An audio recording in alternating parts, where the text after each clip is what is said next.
Hi viewers, AP రాజధాని అమరావతి గురించి వీడియోలో చెప్పుకుందాం. ఎవరు అవునన్నా కాదన్నా ఏపీ రాజధాని అమరావతి అనేది ఇది ఫిక్స్ అవ్వాల్సింది. గత ఎన్నికల ముందు వైసీపీ 3 రాజధానులు అంటూ చెప్తూ వచ్చింది, కానీ ఎన్నికల్లో ఆ ప్రభావం ఏమాత్రం కనిపించలేదు.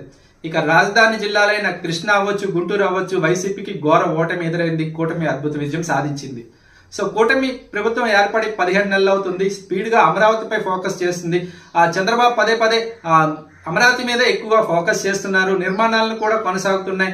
సో ఈ నేపథ్యంలో ఇంకా రాజధానిగా అమరావతిని మార్చే అవకాశం ఉండదు. వైసీపీ స్టాండ్ కూడా క్లియర్ గా మారినట్టు మనకు అర్థమవుతుంది. ఎందుకంటే జగన్ నేరుగా ఇప్పటివరకు అమరావతి మీద ఎలాంటి కామెంట్స్ చేయకపోయినప్పటికీ ఆ పార్టీలో కీలక నేత అయిన సజ్జల రామకృష్ణారెడ్డి ఇకపై అమరావతి రాజధాని ఒక కాన్క్లేవ్ లో క్లియర్ గా చెప్పారు. ఈ నేపథ్యంలో కూటమి కూడా అమరావతిపై ప్రత్యేకంగా ఫోకస్ చేస్తుంది.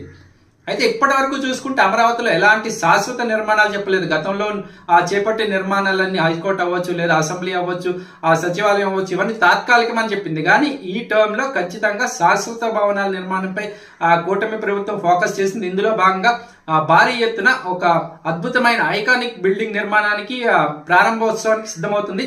ఈ నెల 13వ తేదీన ఈ నిర్మాణం ప్రారంభం కానుంది. కేంద్ర ఆర్థిక శాఖ మంత్రి నిర్మలా సీతారామన్ కూడా ఈ భవన నిర్మాణ శంకుస్థాపనలో పాల్గొనున్నారు. సాధారణంగా అమరావతి నిర్మాణాన్ని అంతా పర్యవేక్షించేది సిఆర్డిఏ భవనం. సో సిఆర్డిఏ చాలా కీలకం అమరావతి అభివృద్ధి. అందుకోసమే సిఆర్డిఏకి ప్రత్యేకించి చాలా అద్భుతమైన భవనం ఉండాలని చంద్రబాబు నాయుడు భావిస్తున్నారు.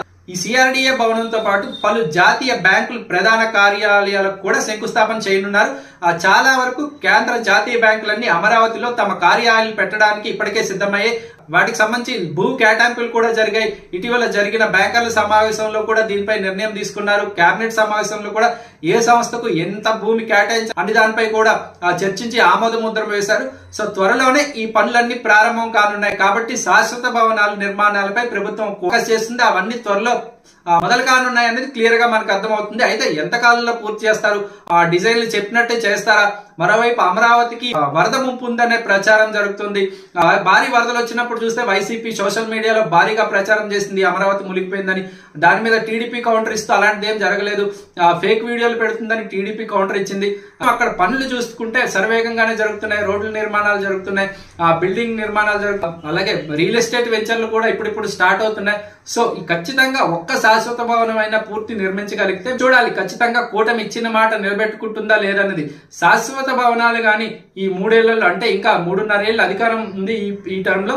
సో ఈ 3.5 ఏళ్లలో ఎంతవరకు పనులు చేయగలుగుతుంది అనే దాని మీద అమరావతి భవిష్యత్తు ఆధారపడి ఉంటుంది. ఎందుకంటే సగానికి పైగా వర్కులు చేయగలిగితే అప్పుడు జగన్ ఒకవేళ మళ్ళీ వచ్చినా కానీ వాటిని మార్చడానికి అవకాశం ఉండదు.